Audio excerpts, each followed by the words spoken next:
నమస్కారం. రేపటి విశిష్టతని ఇప్పుడు చూద్దాం. రేపు 14వ తారీఖు జూలై నెల 2025వ సంవత్సరం సోమవారం.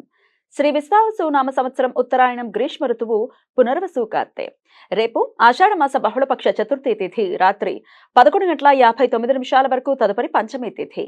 ధనిష్ట నక్షత్రం సాయంత్రం 6:59 వరకు, తదుపరి శతభిష నక్షత్రం. ఆయుష్మాన్ యోగం సాయంత్రం 4:14 వరకు, తదుపరి సౌభాగ్య యోగం.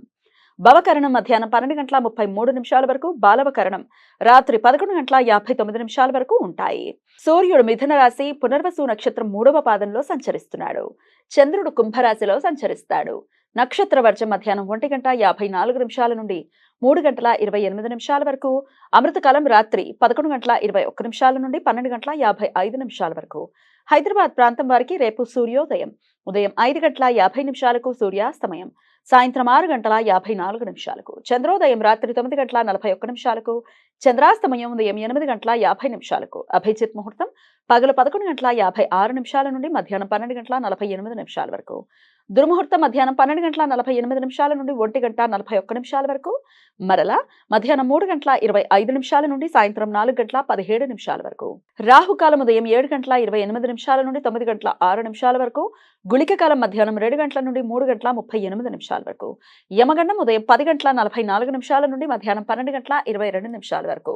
రేపు ప్రదోష సమయంలోనూ చంద్రోదయ సమయానికి చతుర్థి తిథి ఉన్నందువలన రేపు గజానన సంకష్టహర చతుర్థి. ఆషాఢ మాసంలో వచ్చే బహుళపక్ష చవితిని గజానన సంకష్టహర చతుర్థి అని పిలుస్తారు.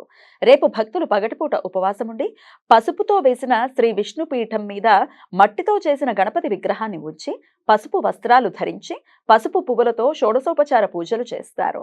రేపు గజానన సంకష్టహర చతుర్థి వ్రతం ఆచరించడం వలన ఆర్థిక ఇబ్బందులు, కుటుంబ సమస్యలు తొలగిపోతాయని, విద్యార్థులకు జ్ఞాపక శక్తి పెరుగుతుంది అని భక్తుల నమ్మకం.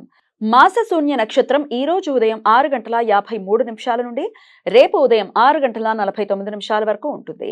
ఆషాఢ మాసంలో వచ్చే పూర్వ ఫల్గుని, ధనిష్ట నక్షత్రాలను మాస శూన్య నక్షత్రాలు అని పిలుస్తారు. ఈ నక్షత్రాల సమయంలో శుభకార్యాలు చేయడానికి అనుకూలం కాదు. ఈ సమాచారాన్ని మనకందించిన వారు మేడికొండూరు విశ్వనాథ్ ప్రసాద్ గారు. ఆయనకు కృతజ్ఞతలు తెలియజేస్తూ గణపతి స్మరణతో సమస్త సన్మంగళాని భవంతు. నమస్కారం.